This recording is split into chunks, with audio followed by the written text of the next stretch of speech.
កាលពីអំឡុងឆ្នាំ1960ពេលនោះមានក្រុមចៅព្រៃមួយក្រុមដែលវាតែងតែចេញប្លន់គោក្របីទ្រព្យសម្បត្តិរបស់អ្នកភូមិ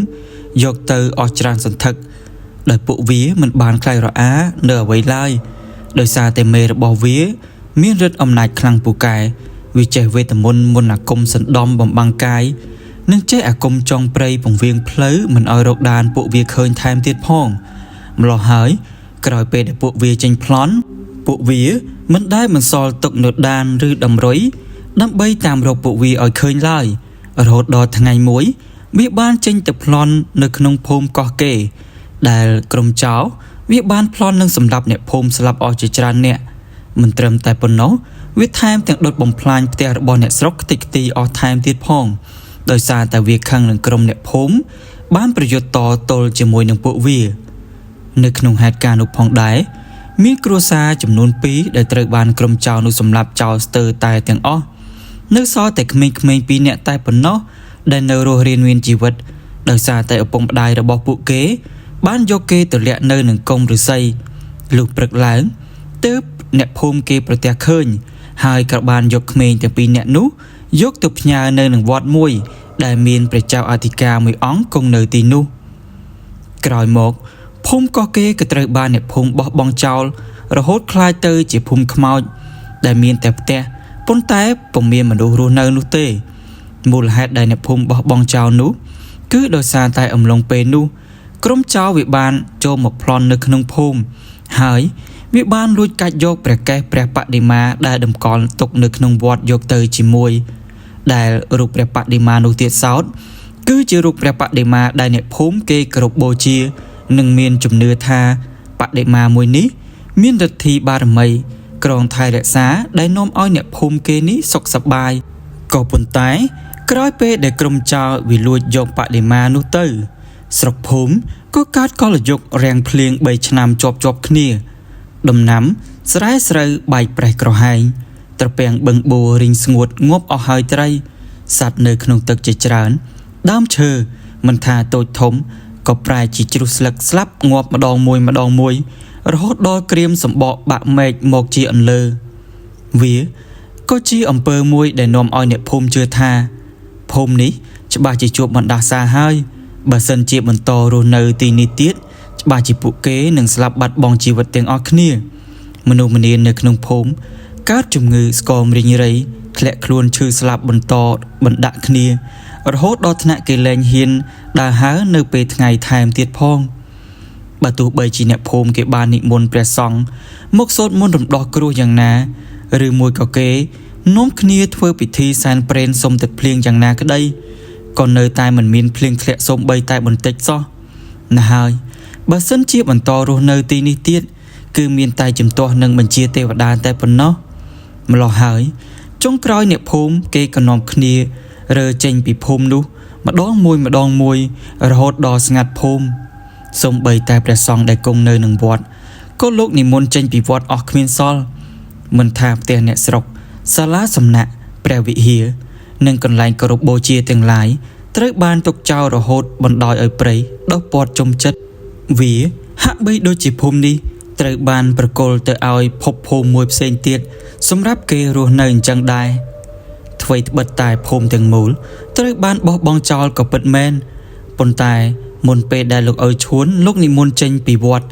លោកបានធ្វើពិធីបញ្ចុះបង្គោលអាថ័ន្តចំនួន2បង្គោល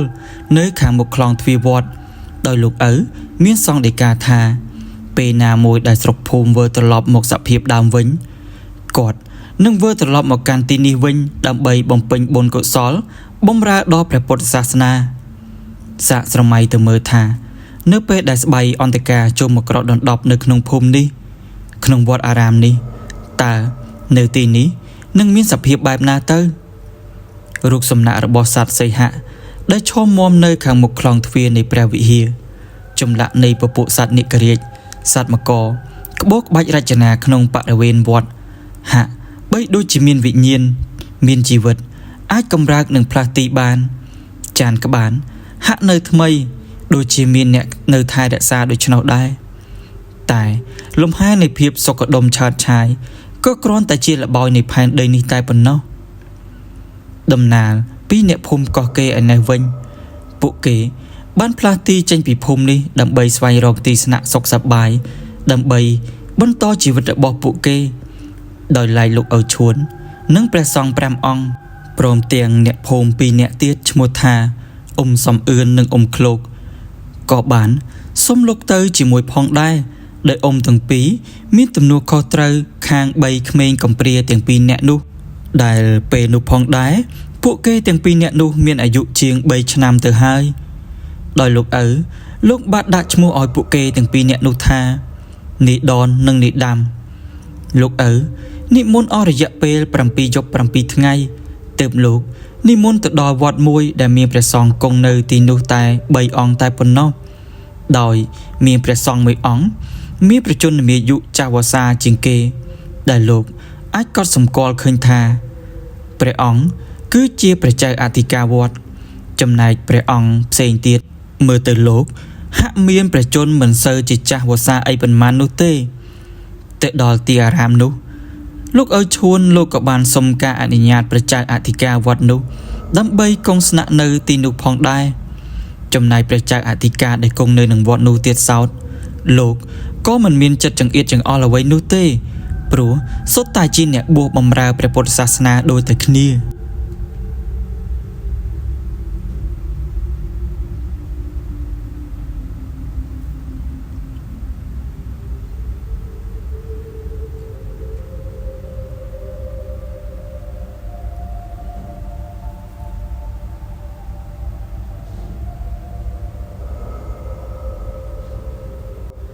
លោកឪឈួន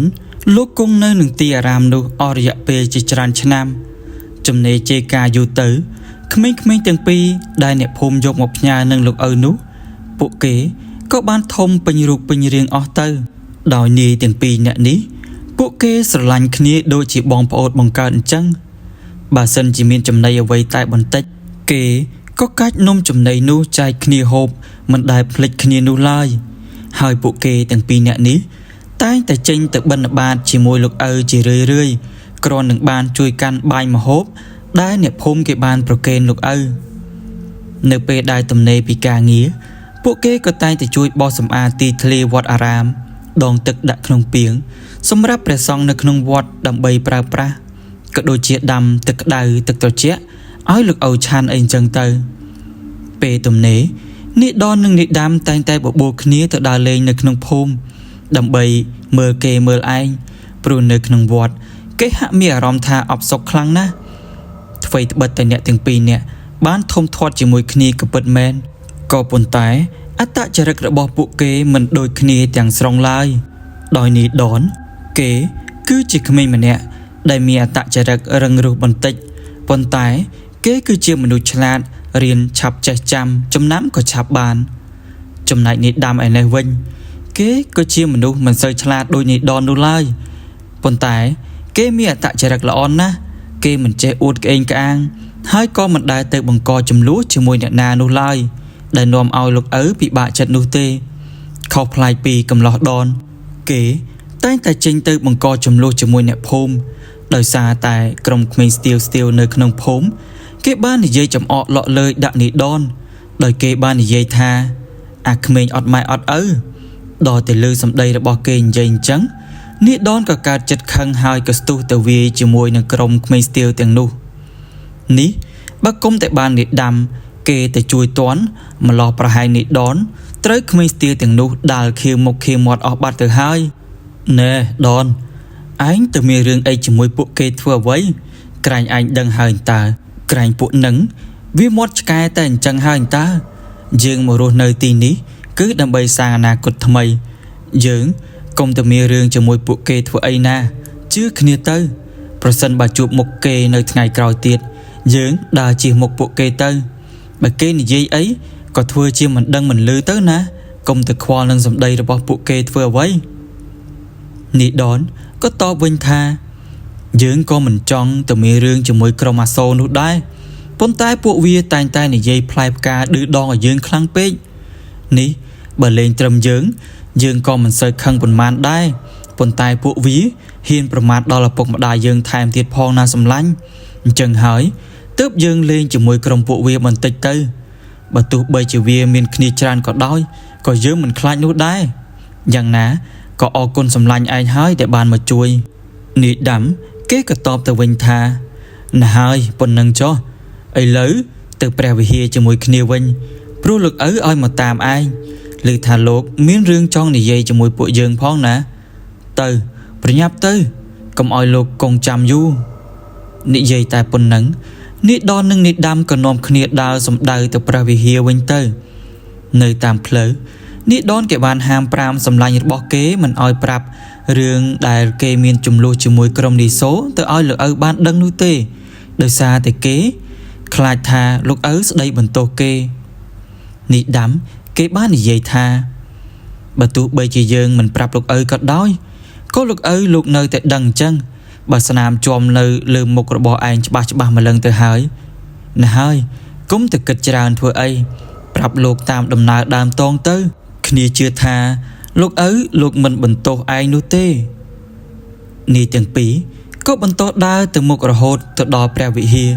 ក៏ឃើញលោកឪកំពុងតែបោសសម្អាតសម្រាមនៅទីធ្លាខាងមុខព្រះវិហារនាយទាំងពីរប្រុងនឹងលោបដើរទៅពីខាងក្រោយលោកទៅហើយក៏ត្រូវលោកឪមានសង្ឃដីកាហៅថាណែហើយពួកញោមទាំងពីរទៅតែមកពីណាអាត្មានឹងហើយពួកញោមឯងទៅធ្វើអីនៅឯណាទឹកនៅក្នុងពាងក៏អស់មើលនាំគ្នារែកទឹកដាក់ក្នុងពាងឲ្យពេញផងព្រះចៅអធិការលោកចាស់ណាស់ទៅហើយលោកត្រូវការប្រើប្រាស់ទឹកច្រើនហើយកុំភ្លេចមើលទៅដាំទឹកតែ 2-3 ប៉ាន់ទុកឲ្យអាត្មាផងណាចាំអាត្មាបោសសម្អាតរួចអាត្មានឹងទៅឆាន់នាយទាំងពីរក៏តបទៅកាន់លោកឪវិញថាកណាលោកឪចាំកណារៀបចំឲ្យមកស្អាតតែម្ដងលោកឪកុំបាច់បារម្ភអីរឿងហ្នឹង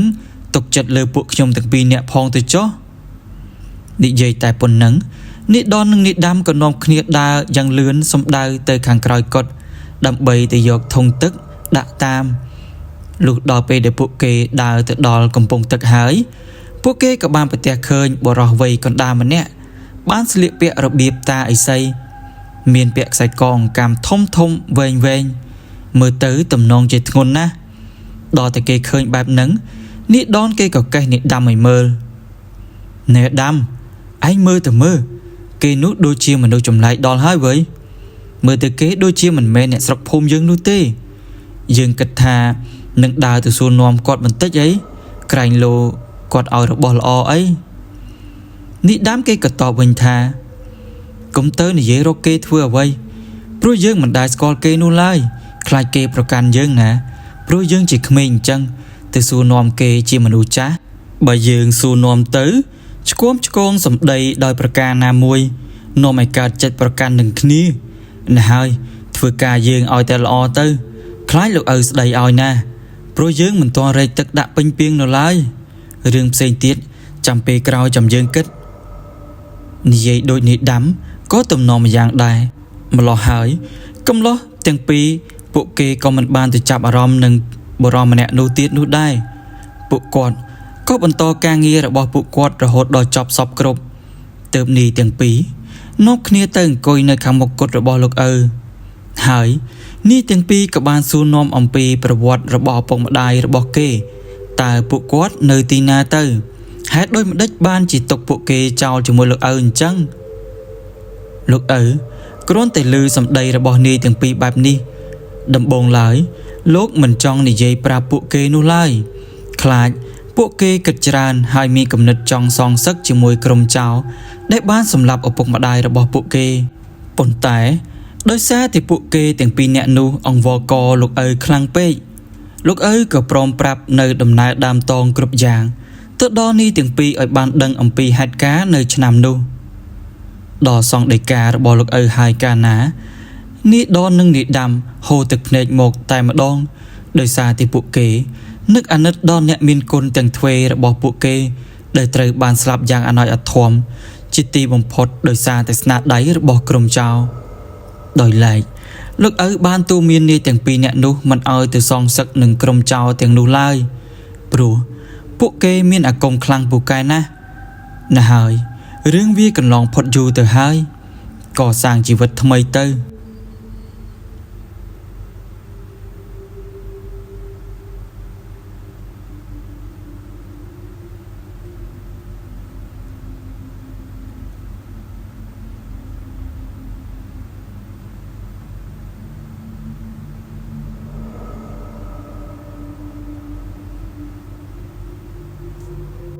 ក្រោយពីស្ដាប់ពាក្យទូលមាននឹងដំណើររបស់លោកឪហើយ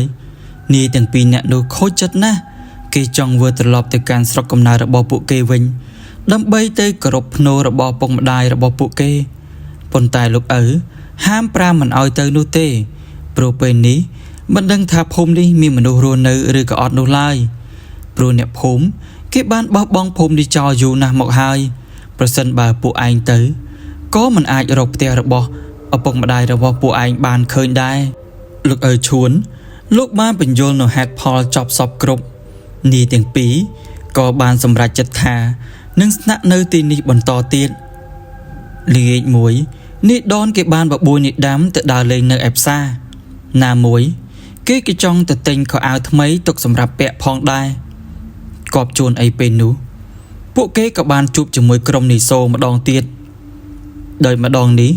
ក្រុមនីសូគេដើរមករករឿងពួកគាត់ទាំងពីរនាក់នោះតែម្ដងដោយគេបាននាំគ្នាគេ5នាក់មកជាមួយគេនិយាយមកក្នុងបំណងមិនល្អដោយឃើញថាមិនស្រួលនាយដាំក៏បាននាំនាយដនចេញពីកន្លែងនោះភ្លាមប៉ុន្តែពេលនោះដែរនីសូគេបានបោះសម្ដីដាក់នាយដនថាណែអាកូនឆ្កែឯងខ្លាចអញមែនទេបានជាគ្រាន់តែឃើញមុខអញនាំគ្នារត់ចែកជើងគ្នាបែបនេះទៅវិញពួកអស់នេះចំជាអន់មែនវើយពួកនេះចំជាកំសាកញីពិតមែនឮពាក្យសម្ដីមើងងាយរបស់នីសូហើយធ្វើឲ្យនាយដនក្តៅស្លឹកត្រចៀកឆាវដោយទ្រាំនឹងពាក្យសម្ដីមើងងាយរបស់គេមិនបាននាយដនក៏ស្ទុះហក់ទៅវាយនីសូចំកណ្ដាលមុខពេញមួយដៃដែលធ្វើឲ្យនីសូដួលអុកគូតទល់ផ្អកបះជើងទៅលើដីចំណែកគ្នារបស់នីសូគេក៏បានហក់ទៅព្រួតវាយនាយដនយ៉ាងទ្រង់ខ្លួនតែម្ដងបើទោះបីជានាយដាំគេចូលទៅជួយយ៉ាងណាក៏ដោយក៏មិនអាចឈ្នះពួកគេបាននោះដែរដោយសារតែគ្នានីសូមានគ្នាច្រើនណាមួយមាឌរបស់ពួកគេក៏ធំជាងពួកគាត់ផងដែរចំណែកអ្នកភូមិគេបានត្រឹមតែឈរមើលតែប៉ុណ្ណោះមិនមានអ្នកណាម្នាក់ហ៊ានចូលទៅជួយពួកគេឡើយដោយសារតែគេខ្លាចអំណាចរបស់ឪពុករបស់នីសូដោយសារតែឪពុករបស់គេគឺជាអ្នកមានមុខមានមាត់ម្នាក់នៅក្នុងភូមិហើយគេក៏មានតួនាទីក្នុងជួររាជការផងដែរគេស្រឡាញ់នីសូណាស់ព្រោះនីសូគឺជាកូនប្រុសតែម្នាក់នៅក្នុងគ្រួសារម្ល៉េះហើយទើបគាត់តម្រើសនីសូរហូតខូចខ្លួនខ្លាចជាក្មេងទំនើងបែបនេះនៅខណៈពេលដែលក្រុមនីសូកំពុងតែវាយធ្វើបាបនាយកំឡោះទាំងពីរស្រាប់តែមានបរិសម្នាក់ចូលមកវាយនីសូនិងបាក់ពួកប៉ើងហោះដោយស្លឹកឈើអញ្ចឹងចំណែកនីសូនឹងគ្នាដល់តែប៉ះរបស់ខ្លាំងដែរគេក៏នាំគ្នារត់បះជើងសព្រាតតែម្ដងនាយកំឡោះទាំងពីរក្រោកឡើងទាំងដំណើរត្រេតត្រោតមុខមាត់ជួមអស់ទៅហើយមាត់នាយដនបែកឈាមហូរតាមអញ្ចាញស្រក់ចុះមកលើដីតក់គេគ្រាគ្នាដើរសំដៅមកកាន់បរិសម្នាក់នោះហើយក៏លើកដៃសំពះអរគុណបរិសម្នាក់នោះដែលបានជួយគេខ្ញុំសូមអរគុណលោកអ៊ំហើយដែលបានជួយពួកខ្ញុំទាំងពីរបើគុំតែបានអ៊ំជួយម្លោះប្រហែលពួកខ្ញុំត្រូវទូកសាច់ដូចសាច់ជ្រូក3ជាន់ហើយនិយាយអញ្ចឹងលោកអ៊ំឈ្មោះអ្វីដែរបើមានឱកាសខ្ញុំនឹងតបស្នងសងគុណលោកអ៊ំវិញលោកអ៊ំម្នាក់នោះមិនបាននិយាយអ្វីច្រើននោះទេប៉ុន្តែមុនពេលដែលគាត់ចាក់ចេញទៅគាត់បានដកយករបស់អ្វីម្យ៉ាងចេញពីក្នុងថង់យាមរបស់គាត់ចេញមកហើយគាត់ប្រគល់ប្រទាលអ្វីម្យ៉ាងពណ៌ខ្មៅទៅឲ្យនាយកំឡោះទាំងពីរនាក់នោះនេះយកប្រទាលនេះទៅតំពាបៀមក្នុងមាត់ទៅរបួសរបស់ពួកឯងនឹងឆាប់ជាសះស្បើយពីជំងឺនិយាយរួចបរិសម្នាក់នោះក៏បានដើរចេញពីកន្លែងនោះទៅ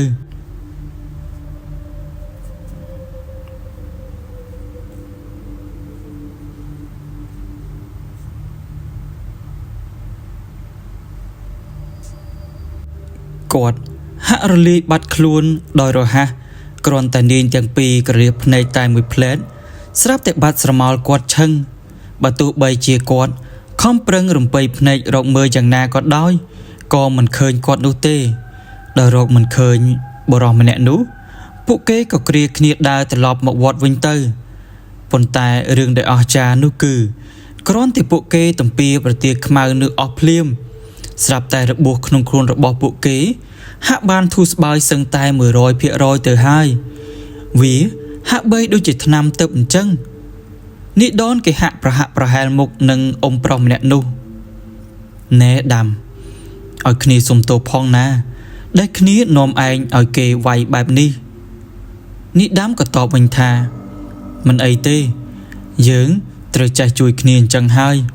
នៅទីនេះមានតែយើងពីរនាក់តែប៉ុណ្ណោះដែលជាមិត្តនឹងគ្នាបើយើងមិនជួយឯងបានអ្នកណាគេជួយឯងទៅឬទុកឲ្យពួកអាសូរវាដល់ឯងស្លាប់អីឈ្នះមិនឈ្នះអីយើងមិនខ្វល់នោះទេប៉ុន្តែយ៉ាងណាចិត្តជាកូនប្រុសណាវើយយើងមិនឲ្យពួកវាវាយស្រួលឡើយនេះដនក៏តបវិញថាគ្នាអរគុណហើយនិយាយអញ្ចឹងដាំឯងគិតដូចគ្នាដែរអត់យើងដូចជាមានអារម្មណ៍ថាប្រហែលមុខលោកអ៊ំម្នាក់នោះដល់ហើយពួកយើង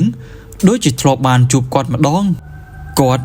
ដូចជាបរិសម្នាក់ដែលយើងបានជួបនៅមាត់ទឹកថ្ងៃមុនអញ្ចឹងឯងគិតដូចខ្ញុំដែរអត់នេះដាំគាត់ក៏តបវិញថាមែនតើដល់តែលឺឯងនិយាយអញ្ចឹងទើបខ្ញុំនឹកឃើញគាត់ស្រដៀងនឹងបរិសម្នាក់នោះដល់ហើយឬមួយគាត់ជាមនុស្សតែមួយហើយហេតុអ្វីបានជាគាត់មកជួយយើងអញ្ចឹងវានៅតែជាចម្ងល់វល់ក្នុងខួរក្បាលរបស់ពួកគាត់មិនឈប់ឡើយ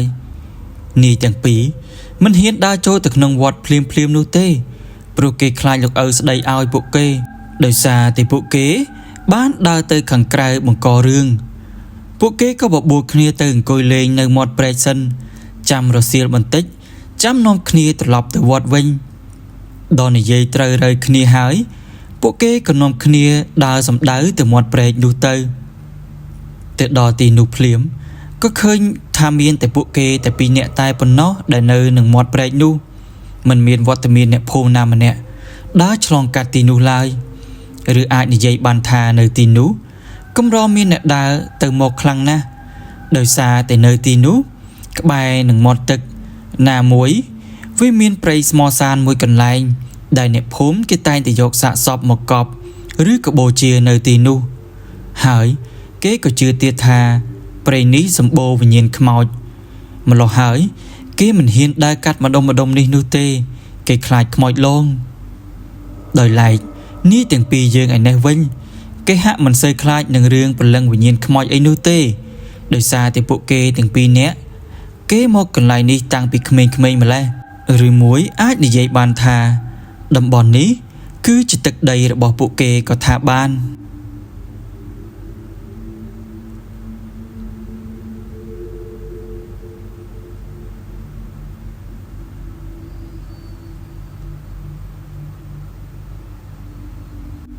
នេះដនសុំលឹងមើលទេសភាពបណ្ដាគេក៏និយាយបណ្ដាថាណែដាំយើងចង់ត្រឡប់ទៅភូមិវិញណាស់តែមិនដឹងថាទៅផ្លូវណាទេបើមានឱកាសយើងនឹងត្រឡប់ទៅភូមិកំណើតម្ដងឯងគិតយ៉ាងម៉េចដែរចង់ទៅជាមួយយើងដែរអត់នេះដាំក៏តបវិញថាចង់វិចេះទៅចង់ហើយប៉ុន្តែយើងធ្វើយ៉ាងម៉េចបើលោកឪមិនព្រមឲ្យពួកយើងទៅផងនឹងសង្ឃឹមថ្ងៃណាមួយលោកឪលោកនឹងយកព្រមឲ្យពួកយើងវិលត្រឡប់ទៅលេងស្រុកកំណើតម្ដងយើងអញ្ចឹងដនយើងដូចជាចង់ទៅរៀនក្បាច់គុនខ្លះដើម្បីទុកការពារខ្លួនឯងគិតយ៉ាងម៉េចដែរយើងរៀនទុកសម្រាប់តែការពារខ្លួនទៅទុកគ្រាន់តែពេលណាពួកក្រុមអាសូរវាមករករឿងយើងអាចការពារខ្លួនយើងបានណាឯងគិតយ៉ាងម៉េចដែរសម្លាញ់នេះដនក៏តបវិញថាមានអីយោបល់របស់ឯងល្អម្យ៉ាងដែរនៅក្នុងភូមិយើងតើអ្នកណាទៅដែលចេះក្បាច់គុនប្រសិនបើបានលោកអ៊ំព្រឹកមិញជួយបង្ហាត់ពួកយើងមិនដឹងថាជាល្អយ៉ាងណាទេនេះដាំគេបាននិយាយថាមែនតើប៉ុន្តែឲ្យគាត់បង្រៀនយើងយ៉ាងម៉េចទៅបើគាត់បាត់ខ្លួនលឿនបែបនេះនោះណាហើយកុំតែគិតច្រើនបើយើងមាននិស្ស័យយើងគង់តែបានជួបគាត់នៅថ្ងៃណាមួយជាក់ជាមិនខានឡើយនេះកំឡោះទាំងពីរអង្គុយនិយាយគ្នាជជែកគ្នាលេងមួយសន្ទុះទើបពួកគេនឹកឃើញថានឹងចង់ដើរត្រឡប់ទៅវត្តវិញព្រោះខ្លាចរកឪរកប្រើមិនឃើញប៉ុន្តែហេតុដែលអស្ចារ្យនោះគឺ ស្នាមរបួសដែលពួកគេបានវាយគ្នាជាមួយក្រុមលីសូបានជាសះស្បើយសឹងតែមើលលែងឃើញទៅហើយថ្នាំរបស់អ៊ំម្នាក់នោះចំជាខ្លាំងពូកែពិតមែនគាត់ប្រកាសជាស្ដាច់ថ្នាំហើយបើបានជួបគាត់លើកក្រោយនឹកថានឹងចង់សុំរបស់ល្អគាត់ខ្លះទុកសម្រាប់ការពារខ្លួន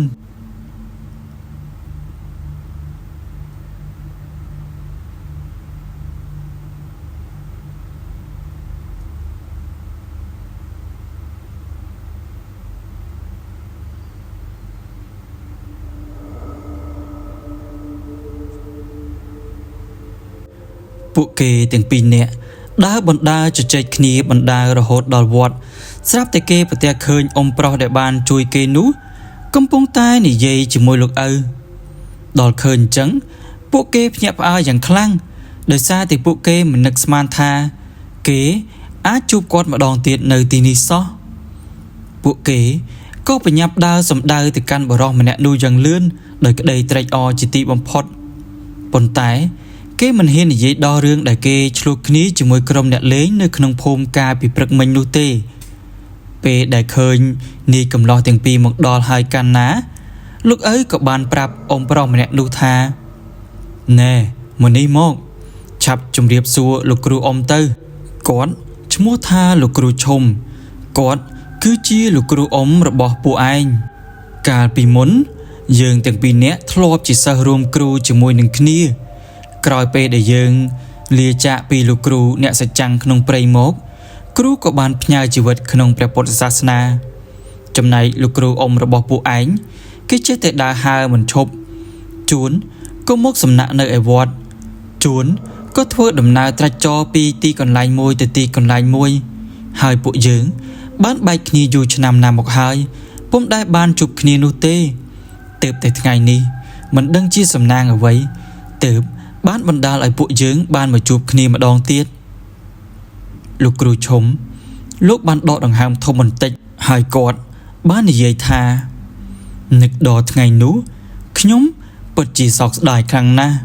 ប្រសិនជាខ្ញុំស្នាក់នៅភូមិម្លោះប្រហែលក្រុមចៅវាមិនហ៊ានចូលមកសម្លាប់អ្នកភូមិបែបនេះទេខ្ញុំពិតជាសោកស្ដាយខ្លាំងណាស់ប៉ុន្មានឆ្នាំមកនេះខ្ញុំតាមរកដេចគុណគ្រប់ទីកន្លែងទាំងអស់ប៉ុន្តែមិនមានដំណឹងរបស់ដេចគុណតតែសោះប៉ុន្តែពេលនេះវាសនាយើងបានបណ្ដាលឲ្យពួកយើងបានជួបគ្នាហើយឈាមពិតជារត់រកឈាមពិតមែនដេចគុណកណាសុំទោសកណាចេះតែជាប់មាត់លោកឪសូមជួយរៀបរាប់ហេតុការណ៍នៅថ្ងៃនោះឲ្យកណាបានស្ដាប់ផងលោកឪឈួនលោកក៏មានសង្ឃដីកាតបទៅកាន់អ៊ំឈុំថានៅយប់នោះមានក្រុមចោរមួយក្រុមវាបានចូលមកអុកលុកក្នុងភូមិរបស់យើងវាបានប្លន់ទ្រព្យសម្បត្តិគោក្របីនិងសម្លាប់អ្នកភូមិអស់ជាច្រើនអ្នកមិនត្រឹមតែប៉ុណ្ណោះក្រុមចោរវាបានចូលមកប្លន់បដិមាព្រះអង្គខ្មៅយកទៅជាមួយពួកវាថែមទៀតផងអាត្មាខំការពារដែរប៉ុន្តែមិនអាចឈ្នះពួកវាដោយសារតែគ្នាវាច្រើនពេកណាមួយវាមិនមែនជាក្រុមចោរធម្មតានោះទេវាជាក្រុមចោរដែលចេះមន្តអាគមស្នាមកំបិតដែលវាកាប់ចំស្មាខាងឆ្វេងរបស់អាត្មានៅដានជាប់នៅឡើយនីដនក៏លន់មាត់ថាលោកឪចេះអាគមដែរមែនទេបានជាគេកាប់នឹងកំបិតហើយលោកឪមិនកើតអីសអញ្ចឹងឃើញស្នាមតែបន្តិចនឹង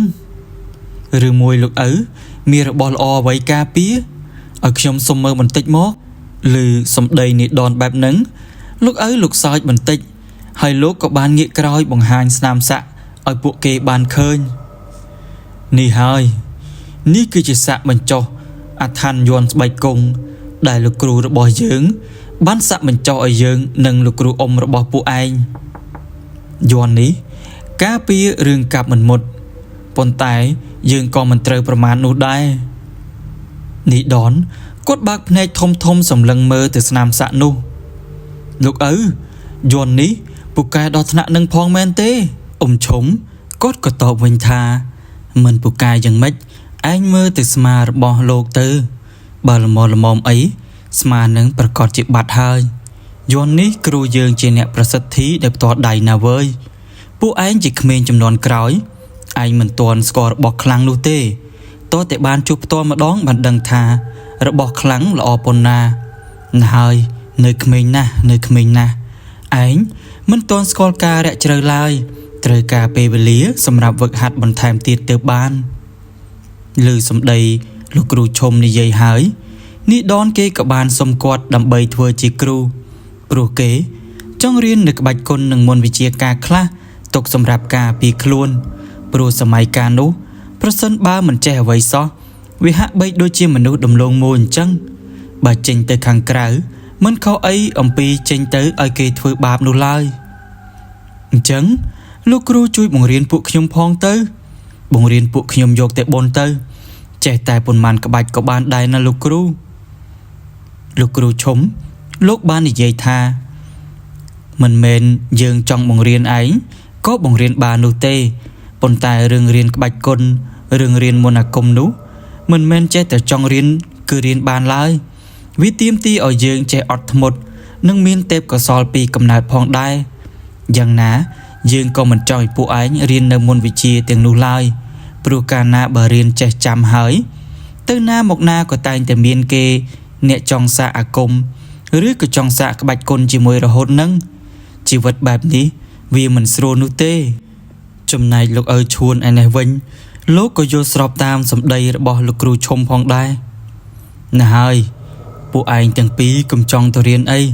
នៅវត្តបំរើអាត្មាទៅរឿងសម្លាប់គ្នាសងសឹកគ្នាទៅវិញទៅមកបែបនេះវាមានតែការបង្កឲ្យមានកម្មពៀវរានិងគ្នាតទៅជាតិខាងមុខនោះទេរងាប់ដោយការមិនចងពៀទៅណានេះដាំគេបាននិយាយទៅកាន់លោកឪថាឲ្យខ្ញុំទៅចុះណាលោកឪឲ្យខ្ញុំសូមឲ្យលោកគ្រូឈុំជួយបង្រៀនពួកខ្ញុំផងណាមួយខ្ញុំរៀនវិជ្ជានេះមិនមែនតែធ្វើបាបអ្នកណានោះទេខ្ញុំរៀនវិជ្ជានេះទុកគ្រាន់សម្រាប់ការពារខ្លួនតែប៉ុណ្ណោះដោយមើលឃើញថាក្មេងទាំងពីរនាក់នេះគេពិតជាមានចិត្តចង់រៀនពិតមែន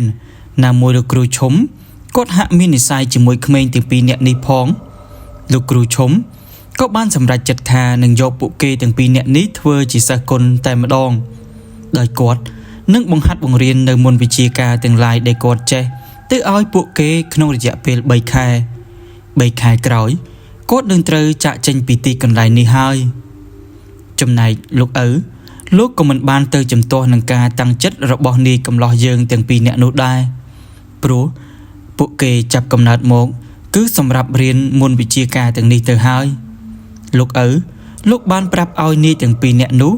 រៀបចំកន្លែងសម្រាកនៅនឹងកុដិមួយទៅព្រោះលោកឪ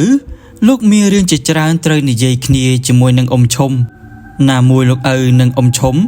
ពួកគាត់មានការនឹករលឹកគ្នាជាខ្លាំងចំណែកនាយកំឡោះទាំងពីរវិញគេហាក់សប្បាយចិត្តខ្លាំងណាស់ក្រោយពេលដែលលោកគ្រូឈុំទទួលពួកគេធ្វើជាសិស្សគុណរួចហើយគេក៏បញ្ញាប់ដើរទៅរៀបចំកន្លែងសម្រាកសម្រាប់លោកគ្រូឈុំទៅចំណែកលោកគ្រូឈុំវិញគាត់មិនទាន់បង្រៀនពួកគេភ្លាមនោះឡើយដោយសារតែគាត់ត្រូវមានធុរៈចូលក្នុងព្រៃដើម្បីស្វែងរកនាងពួនដើមឫស្សីដែលនៅក្នុងព្រៃនោះមានគេបានបញ្យល់សពគាត់ឲ្យទៅយកក្នុងដំណើរចូលព្រៃដើម្បីស្វែងរករបស់ទាំងនោះលោកគ្រូក៏បាននាំពួកគេទាំងពីរនាក់ទៅជាមួយផងដែរដោយសារតែគាត់ចង់វឹកហាត់ពួកគេបណ្ដើរផងនៅក្នុងដំណើរចូលព្រៃលើកនេះអ៊ំឈុំគាត់មិនបានយករបស់អ្វីទៅជាមួយច្រើននោះឡើយព្រោះគាត់គិតថាកន្លែងដែលគាត់ទៅនោះវាមិនមានគ្រោះថ្នាក់អ្វីនោះទេគាត់គ្រាន់តែប្រាប់ឲ្យនាយទាំងពីរយករបស់តាមខ្លួនទៅបន្តិចទៅបានហើយព្រោះមួយថ្ងៃពីរថ្ងៃអីគាត់ត្រឡប់មកវិញអ្វីត្បិតតែវាមិនមានគ្រោះថ្នាក់ក៏ពិតមែនប៉ុន្តែអ៊ំឈុំគាត់បាននិយាយប្រាប់នាយកំឡោះទាំងពីរអំពីដំណំមួយចំនួននៅក្នុងការដើរចូលព្រៃដោយឲ្យនាយកំឡោះទាំងពីរពួកគេត្រូវប្រយ័ត្នមាត់កឲ្យមែនតែនកុំនិយាយលេងផ្ដេសផ្ដាស់ខ្លាចម្ចាស់ព្រៃគេប្រកាន់បើប៉ះកន្លែងណាដែលគេស្លូតគេមិនធ្វើអីនោះទេប៉ុន្តែបើប៉ះកន្លែងណាដែលនៅពពួកច្រាព្រៃច្រើនច្បាស់ជាពួកនឹងវាបន្លំខ្លួនមកធ្វើបាបយើងឬធ្វើឲ្យយើងវង្វេងព្រៃមួយអាទិត្យលេងអីអញ្ចឹងទៅអញ្ចឹងហើយបើទោះបីជាមានឬក៏មិនមានក៏ដោយត្រូវតែប្រយ័ត្នខ្លួនព្រោះយើងមើលគេមិនឃើញឡើយគេនៅកន្លែងងងឹត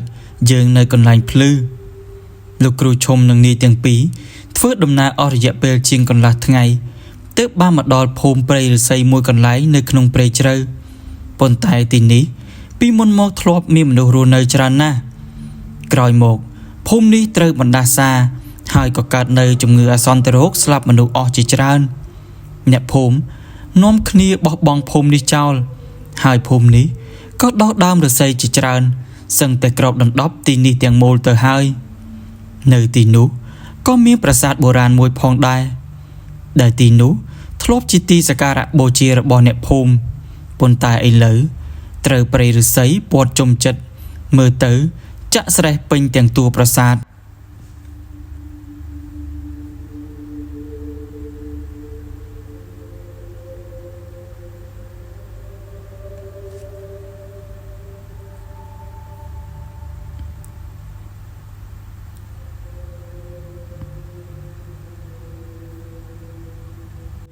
កាលបើដល់កន្លែងហើយ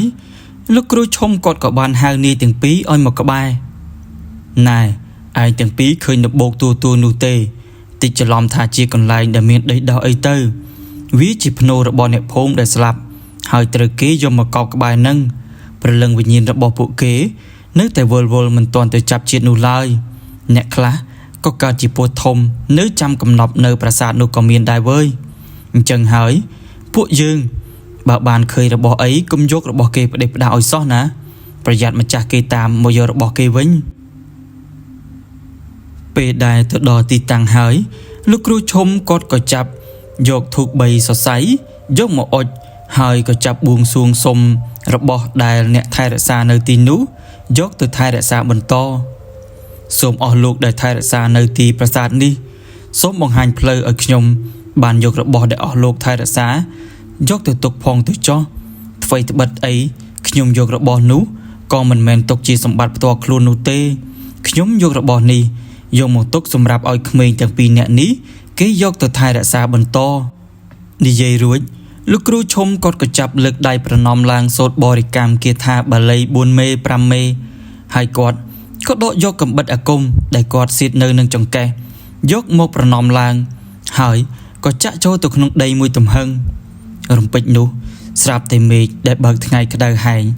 ប្រែជាមានពពកខ្មៅមីដេដាស់ក្របបាំងថ្ងៃចិត្តឈឹងខ្យល់ក៏ចាប់បក់បោកមកយ៉ាងខ្លាំងធ្វើឲ្យដើមឫស្សីរេត្រេតបក់ចុងពាត់គ្នាខ្យល់បក់ដីគួចខ្មួលហោះឡើងទៅខាងលើលោកគ្រូឈុំគាត់បានប្រាប់ឲ្យនីដនរត់ទៅដកធូបហើយរត់ទៅរកដើមឫស្សីណាដែលឮសំឡេងឃ្លុកឃ្លុកដល់រកបានហើយចាំស្រែកប្រាប់ឲ្យនាយដាំដកកំបិតអាគមនោះយកទៅកាប់ដើមឫស្សីនោះផ្ដួលមកដីមកនាយដនការបើឮសំដីរបស់លោកគ្រូឈុំហើយគេក៏មិនបង្អង់យូរទៀតដែរគេក៏ស្ទុះរត់ទៅដកធូប3សរសៃនោះហើយក៏ប្រញាប់រត់សំដៅទៅរកព្រៃឫស្សីតែម្ដងប៉ុន្តែដោយសារតែខ្យល់ខ្លាំងពេកម្លោះទើបធ្វើឲ្យគេពិបាកក្នុងការស្វែងរករបស់នោះខ្លាំងណាស់រកមិនឃើញទេលោកគ្រូឈុំក៏ស្រែកប្រាប់វិញថាផ្ដុំស្មារតីឲ្យមូលទៅហើយលើកដៃប្រណម្យសុំគេទៅនីដនក៏បានធ្វើតាមពាក្យសម្ដីរបស់លោកគ្រូឈុំដែលគាត់បានលើកដៃប្រណម្យថាប្រសិនបើជារបស់នោះគឺពិតជារបស់ខ្ញុំពិតមែនសូមម្ចាស់ទឹកម្ចាស់ដីសូមបង្ហាញផ្លូវផងទៅចុះគ្រាន់តែចប់ពាក្យបន់ស្រន់របស់គាត់ភ្លាមស្រាប់តែមានពន្លឺអ្វីមួយយ៉ាងប្រៀបបីដូចជាពន្លឺឥន្ទនូដូច្នោះដែរពន្លឺនោះបានចាំងទៅចំដើមឫស្សីមួយគុំ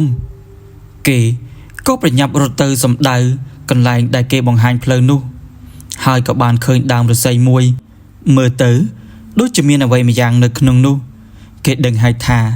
នេះប្រកាសជាឫស្សីនាងពួនហើយគេក៏ប្រញាប់ស្រែកហៅនាយដាំឲ្យមកយ៉ាងលឿនដាំយើងរកឃើញហើយវើយប្រញាប់រត់មកទីនេះឲ្យលឿនមកចំណែកនាយដាំកាលបើឮនាយដនស្រែកហៅហើយគេក៏ប្រញាប់រត់ទៅដកកំបិតអាគមដែលលោកគ្រូឈុំក៏ដោតចូលទៅក្នុងដីនឹងរត់ទៅកាន់នាយដនយ៉ាងលឿនឯណាដននាយដនចង្អុលទៅកម្មដើមឫស្សីមួយដើមនោះហើយកាប់ដើមឫស្សីមួយដើមនោះទៅមុននឹងកាប់ នេះដាំគេបានលើកកំបិតអាគមនោះហើយក៏សូត្របរិកម្មគាថាបាលីដែលលោកគ្រូឈុំគាត់បានប្រាប់នេះដាំមុននឹងឯងដល់ទៅសូត្រចប់ហើយកាលណានេះដាំគេក៏ចាប់កាប់ដើមរស្មីនោះទៅគ្រាន់តែកាប់បាន2 3កំបិតស្រាប់តែស្ងាត់ខ្យល់ឈឹងលុះដល់ពេលគាត់កាប់រស្មីនោះបោកហើយថ្ងៃក៏ចាប់ផ្ដើមបើកមកវិញធម្មតាលោកគ្រូខ្ញុំកាប់បានហើយភ្លាមនោះដែរលោកគ្រូឈុំលោកក៏បានដើរមកកាន់នាយទាំងពីរគាត់សម្លឹងទៅលើដើមរស្មីមួយដើមនោះហើយគាត់ក៏ញញឹមគ្រាន់បើចេះរកឃើញពណ៌ដែងអាដាមយកកំបិតមកឲ្យគ្រូមកនេះដាំគេក៏បញ្ញាប់យកកំបិតនោះទៅឲ្យលោកគ្រូឈុំហើយលោកគ្រូឈុំគាត់ក៏ចាប់សូត្របរិកម្មគាថាបាលីហើយក៏យកកំបិតនោះទៅកាប់ជ្រៀកដើមរស្មីនោះភ្លាមពេលដែលគាត់កាប់ជ្រៀកដើមរស្មីនោះហើយក៏លេចចេញនៅរបស់អ្វីម្យ៉ាងខ្មៅក្រឹបដូចជាក្រុងសម្រិតអញ្ចឹងដល់ឃើញអញ្ចឹងនេះទាំងពីរនឹកឆ្ងល់តែម្ដងគេឆ្ងល់ថាតើរបស់នោះចូលទៅក្នុងដើមរស្មីបានដោយរបៀបណាទៅចំណែកលោកគ្រូឈុំវិញគាត់ក៏ចាប់យករបស់នោះយកមកទុកក្នុងក្រណាត់ក្រហមតូចមួយដែលមានចាយ័ន្តបាលីអាគមនៅលើក្រណាត់នោះរួចគាត់ក៏បញ្ញាប់ដើរចេញពីព្រៃនោះទៅ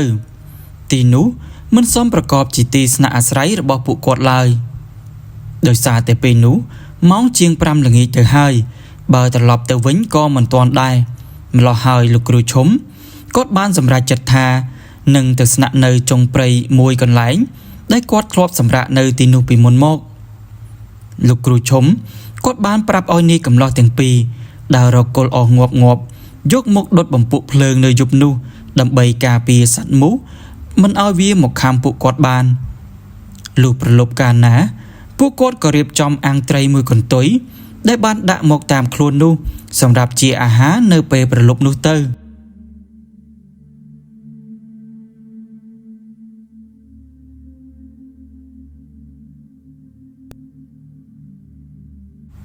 ក្រោយពេលបាយល្ងាចរួចនេះដនគេក៏បានចោទសួរទៅកាន់លោកគ្រូឈុំថាអធ្យាស្រ័យលោកគ្រូតើលោកគ្រូស្គាល់ក្រុមចោរដែលវាចូលមកប្លន់សម្លាប់អ្នកស្រុកយើងនៅឆ្នាំនោះទេពួកវានេះសម្លាប់ឪពុកម្ដាយរបស់ខ្ញុំពិតជាចង់ស្គាល់ឈ្មោះវាខ្លាំងណាស់ប្រសិនបើមានឱកាសខ្ញុំនឹងសងសឹកឲ្យពុកម៉ែខ្ញុំនិងអ្នកភូមិដែលបានលះបង់ជីវិតនៅក្នុងពេលនោះវិញជាក់ជាមិនខានលោកគ្រូឈុំគាត់ក៏តបវិញថាបើនិយាយដល់រឿងនេះយើងនៅតែបន្ទោសខ្លួនឯងនៅឡើយក្រុមចោរដែលចូលអុកលុកភូមិនៅឆ្នាំនោះវាជាក្រុមចោរឈ្មោះថាមហាសួនដែលមហាសួននេះវាចេះអាគមសណ្ដំមនុស្សមិនឲ្យដឹងខ្លួននោះទេ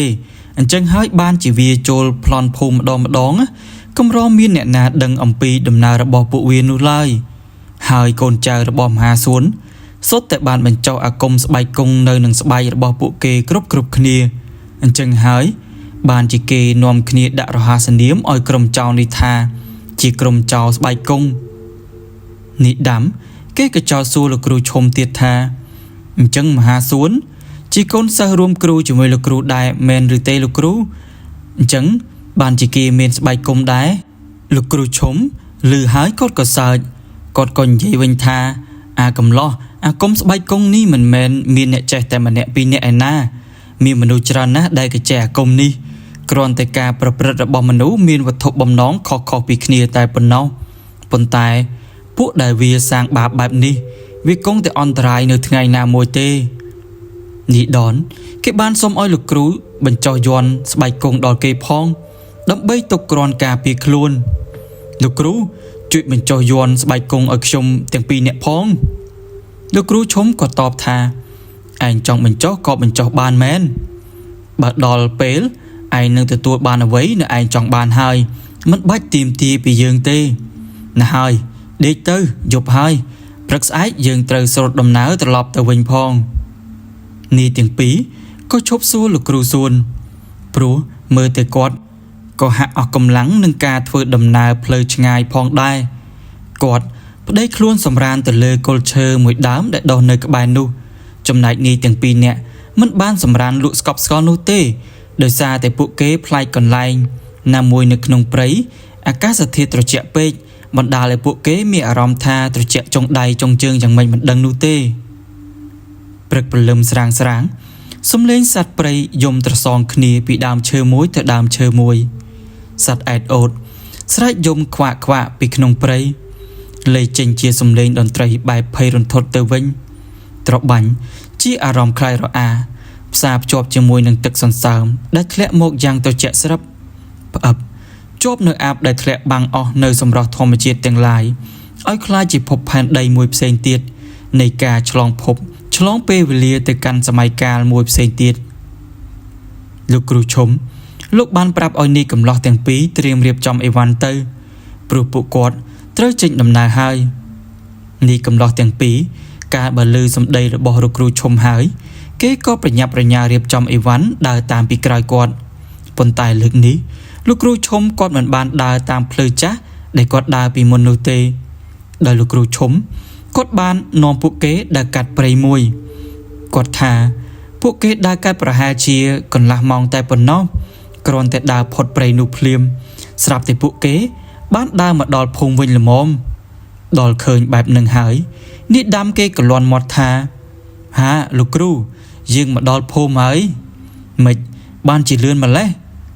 លោកគ្រូចេះពង្រួញដីមែនទេលោកគ្រូឈុំគាត់សើចហើយគាត់ក៏និយាយថាបញ្ញាប់ដល់ទៅកុំនិយាយច្រើនពេកយ៉ាប់ណាស់ក្មេងៗសម័យនេះឃើញស្អីបន្តិចក៏ស្រែកធ្វើដូចជាភ្ញាក់ផ្អើលដែរវើយនេះដនគេក៏ធ្វើជានិយាយថាលោកគ្រូកុំទៅប្រកាន់នឹងនេះដាំមិត្តភក្តិខ្ញុំធ្វើអីគេតែអញ្ចឹងមិនដូចខ្ញុំទេមិនចេះនិយាយផ្ដេសផ្ដាសនោះឡើយនេះដាំគេក៏តបវិញថាបានសម្ដីណាស់ឯងទៅដល់ព្រះវិហារវិញក៏ឃើញលោកឪឈួនលោកកងនៅខាងមុខខ្លងទ្វារវត្តចាំរួចជាស្រេចហាក់បីដូចជាលោកឪបានដឹងមុនអញ្ចឹងថាបន្តិចទៀតពួកគាត់នឹងមកដល់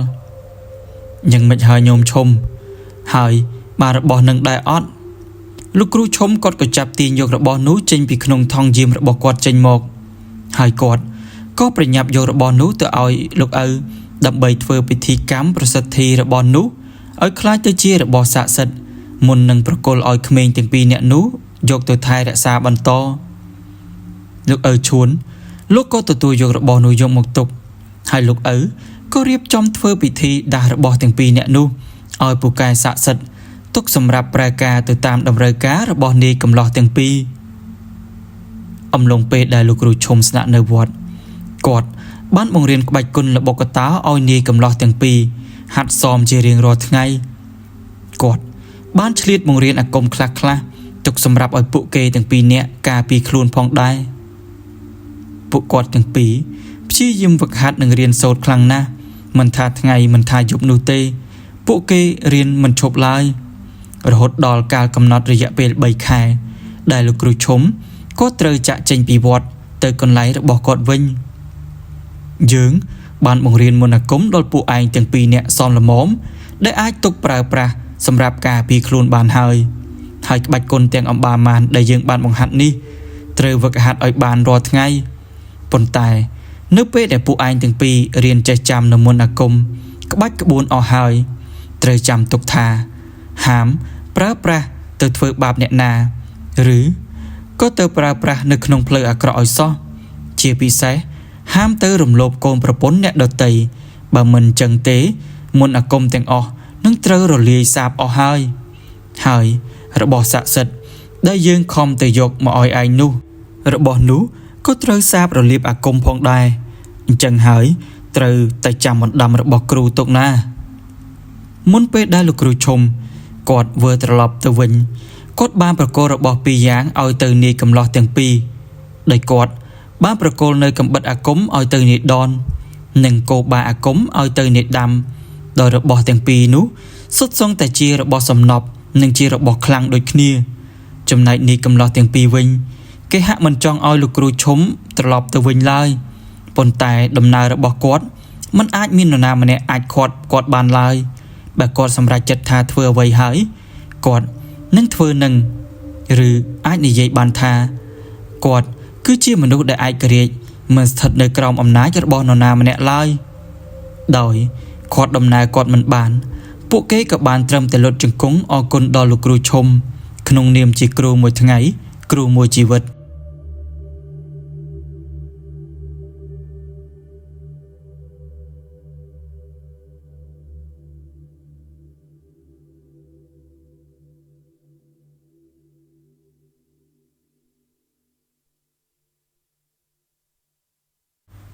ក្រោយពេលដែលលោកគ្រូឈុំមិននៅ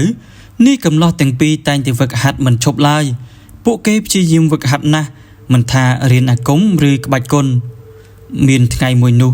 នេះដននិងនេះដាំគេបានបបួលគ្នាទៅដើរលេងនៅក្នុងភូមិម្ដងទៀតក៏ប៉ុន្តែនៅពេលដែលគេដើរដល់ផ្សារស្រាប់តែគេបានជួបនឹងក្រុមនីសូប៉ុន្តែលើកនេះនីសូគេហាក់សម្ដែងនៅអាការៈខឹងសម្បានឹងនាយទាំងពីរខ្លាំងណាស់ព្រោះលើកមុនគេត្រូវក្រុមនាយកំឡោះទាំងពីរវាយឡើងទ្រោមខ្លួនម្ដងរួចទៅហើយគេក៏ធ្វើជានិយាយឌឺដងលក់លើយដាក់ពួកគេថាអញមកដើរលេងផ្សារឥឡូវបាយជាមកជួបសត្វឆ្កែពីរក្បាលទៅវិញចំជាសយពិតមែនខូចអារម្មណ៍អញអស់រលីងឮសម្ដីមើងងាយរបស់នីសូហើយនេះដនគេខឹងខ្លាំងណាស់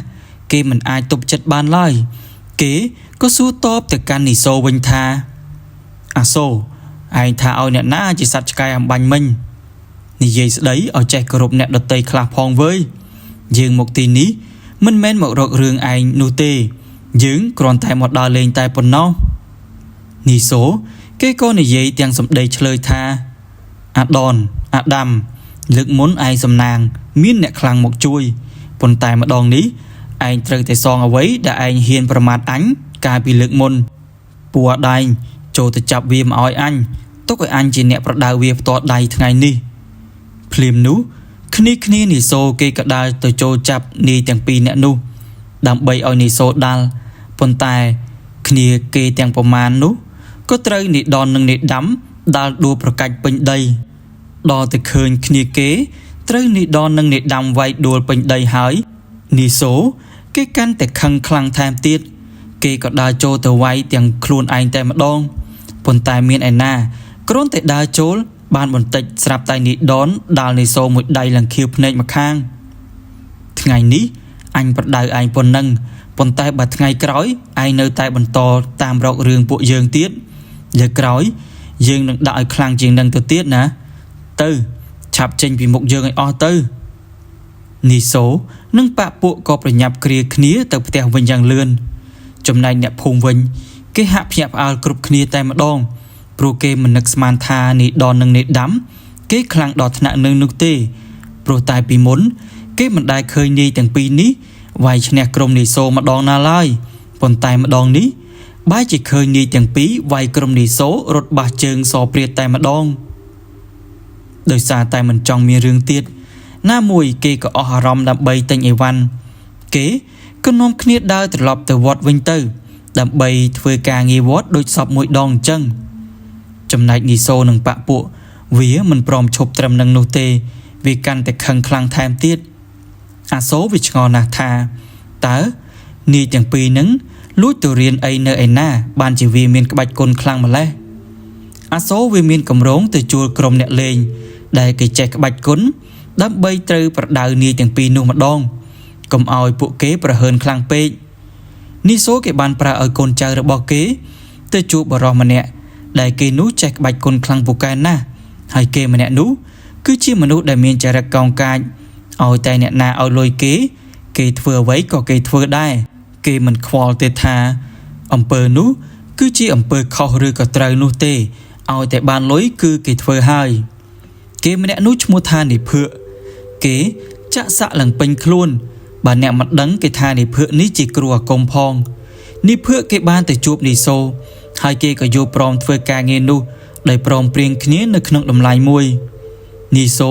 គេបាននិយាយថានិភឿប្រដៅគេទាំងពីរឲ្យចាស់ដៃទៅ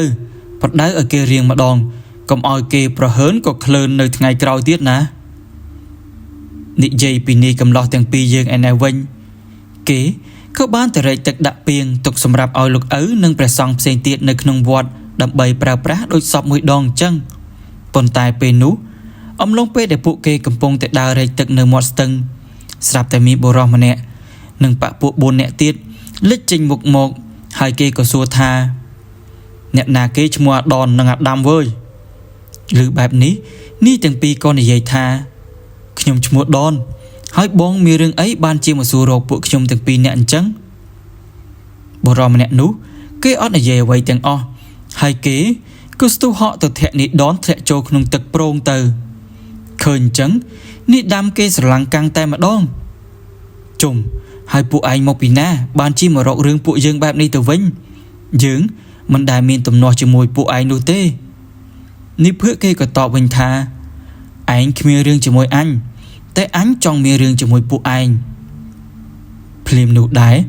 ស្រាប់តែគេហក់ទៅធាក់នេះដាំប៉ុន្តែក៏ត្រូវនេះដាំកិច្ចផុតហើយនេះភឿកក៏ធ្លាក់ទឹកប្រងតែម្ដងចំណែកឯគ្នារបស់នេះភឿកគេក៏ស្ទុះហក់ទៅប្រយុទ្ធជាមួយនេះដាំដំណើរគ្នាប៉ុន្តែក៏ត្រូវនេះដាំវាយរៀបត្រៀបត្រានៅពេញដីភ្លាមនោះស្រាប់តែនេះភឿកគេងើបពីទឹកចេញមកហើយគេក៏ដកកំបិតហក់ទៅចាក់នេះដាំប៉ុន្តែក៏ត្រូវនេះដាំកិច្ចផុតពេលនោះផងដែរនេះដនគេក៏ងើបពីទឹកវិញមកល្មមនេះដនគេប្រាប់ឲ្យនេះដាំឈរទៅម្ខាងទៅទុកឲ្យគេជាអ្នកចាត់ការម្ដងដាំឯងឈរទៅម្ខាងទៅទុកឲ្យយើងចាត់ការម្ដងឯងទៅអង្គុយចាំមើលទៅបន្តិចទៀតល្អមើលហើយនិយាយរួចគេក៏ស្ទុះហក់ទៅវាយជាមួយនេះភឿកមិនដកដៃនោះទេគេវាយរហូតដល់នេះភឿកទ្រាំខ្លួនយ៉ាងម៉េចហើយឯងចង់មានរឿងជាមួយយើងទៀតអត់ប្រាប់យើងមកអ្នកណាជាអ្នកជួលពួកឯងឲ្យមកធ្វើបាបពួកយើងទាំងដែលពួកយើងមិនធ្លាប់ស្គាល់ឯងពីមុនមកសោះ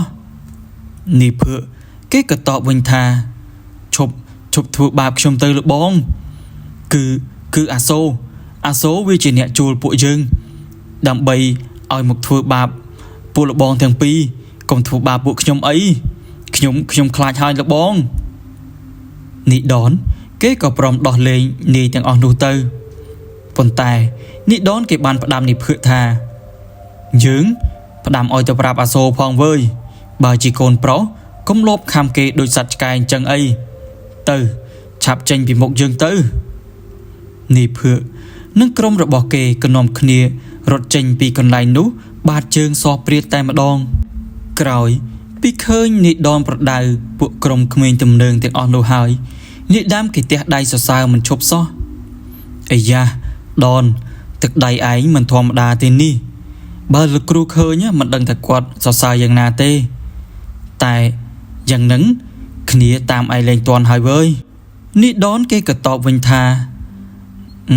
ដាក់ខ្លួនម្លេះសំឡាញ់ឯងក៏មិនអន់ដែរ4ទល់នឹង1វាយដួលរៀបតែម្ដងកុំដាក់ខ្លួនពេកជើងខ្លាំងគេមិនអួតអញ្ចឹងហើយមើលទៅដល់តែរួចដៃហើយនេះកំឡោះទាំងពីរនាក់ក៏នាំគ្នាដើរត្រឡប់ទៅវត្តវិញទៅហើយចាប់តាំងពីថ្ងៃនោះមក